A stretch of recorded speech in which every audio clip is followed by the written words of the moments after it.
আল্লাহরে যখন মৃত্যুর পর কবরে চলে যাব, ওই কবরের মধ্যে যখন চলে যাব, আল্লাহরে সাথী তো কাউকে পাবো না। আল্লাহরে সেইখানে সাপ বিচ্ছুকে আমাকে সাথী বানিও না। আল্লাহরে আমাকে এমন সাথী বানাইবা, ওয়াল হিকনা বিস সালিহিনা, যারা নেককার, যারা পরহেজগার, যারা আবেদা, যারা সালেহা, আল্লাহ তাদের আমাকে সঙ্গী বানিয়ে দিও। চিৎকার দিয়ে বলুন আমিন। পৃথিবীর জমিনের মধ্যে মানুষের কাছে চাইলে মানুষ বিরক্ত বোধ করে, কিন্তু আল্লাহর কাছে না চাইলে আল্লাহ বিরক্ত বোধ করে। সুবহানাল্লাহ বলেন। এবার দোয়া, দোয়া শব্দের অর্থ কি? দোয়া শব্দের অর্থ ডাকা। কাকে ডাকা? আল্লাহকে। পৃথিবীর জমিনের মধ্যে আমাদের ডাকে সাড়া দেন কে? রাত বলেন, গভীর বলেন, দিন বলেন, যখনই বলেন না কেন বলার সাথে সাথে সাড়া দেন কে? এই বিশ্বাস আছে? রিজিকের মালিক কে? হায়াতের মালিক কে? মৃত্যুর মালিক কে? আমাদেরকে জীবন দিয়েছেন কে? ইবাদত করব কার?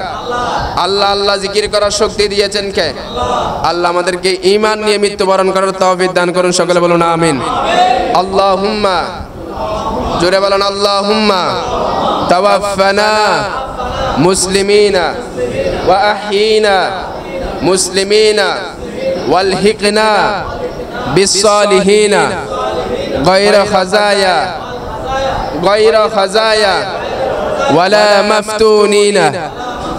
আল্লাহুম্মা, হে আল্লাহ, হে আল্লাহ, বিসসালিহিনা, আল্লাহরে আমাদেরকে নেককারদের সাথী বানিয়ে দাও। সুবহানাল্লাহ। আরো জোরে বলুন সুবহানাল্লাহ। আল্লাহ পাক রব্বুল আলামিনের কাছে এই দোয়াটা বেশি বেশি পড়ার দরকার আছে না নাই? বেশি বেশি করে পড়বেন।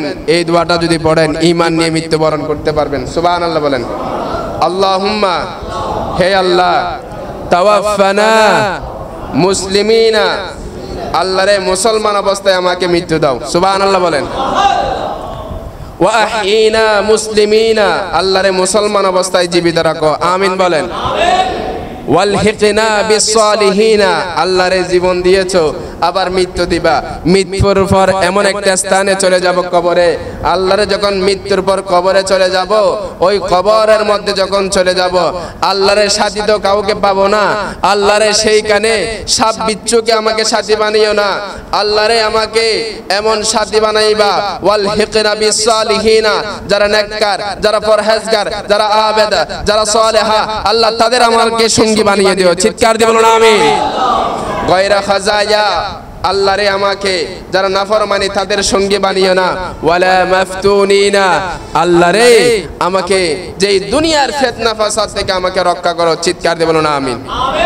আরে জোরে বলুন আমিন। তাহলে এই সন্তানের জন্য, নিজের জন্য, দুনিয়ার জন্য বেশি বেশি দোয়া করার দরকার আছে না নাই? আল্লাহ বলেন সূরা মুমিনের ৬০ নং আয়াতের মধ্যে আমার আল্লাহ জানিয়ে দিচ্ছেন, বান্দা তোমরা আমাকে ডাকো, আমি আল্লাহ তোমাদের ডাকে সাড়া দেব। সুবহানাল্লাহ বলেন।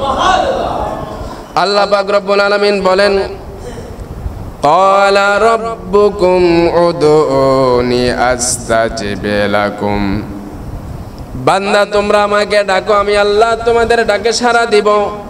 বান্দা তোমার কি প্রয়োজন? তোমরা আমাকে ডাকো, আমি আল্লাহ তোমাদের ডাকে সাড়া দিব।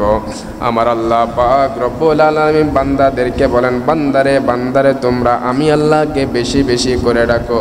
আমি আল্লাহ পাক রব্বুল আলামিন তুমি ডাক দেওয়ার সাথে সাথে আমি আল্লাহ সাড়া দেব। জোরে বলুন সুবহানাল্লাহ। আরো জোরে বলুন সুবহানাল্লাহ।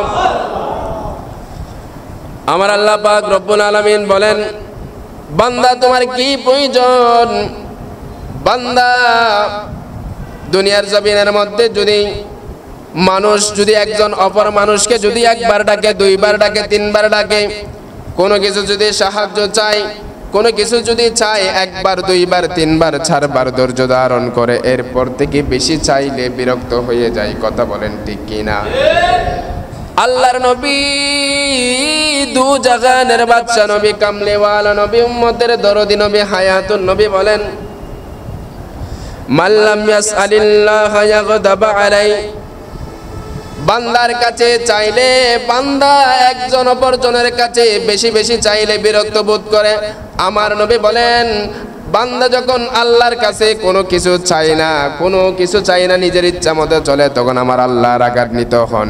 তার মানে হলো আল্লাহর কাছে বেশি বেশি করে চাইলে আমার আল্লাহ খুশি হয়, বান্দা বান্দার কাছে চাইলে বান্দা বিরক্ত হয়, আর আল্লাহর কাছে কিছু না চাইলে আমার আল্লাহ রাগান্বিত হয়। চিৎকার দিয়ে বলুন সুবহান, আরে জোরে বলুন সুবহানাল্লাহ।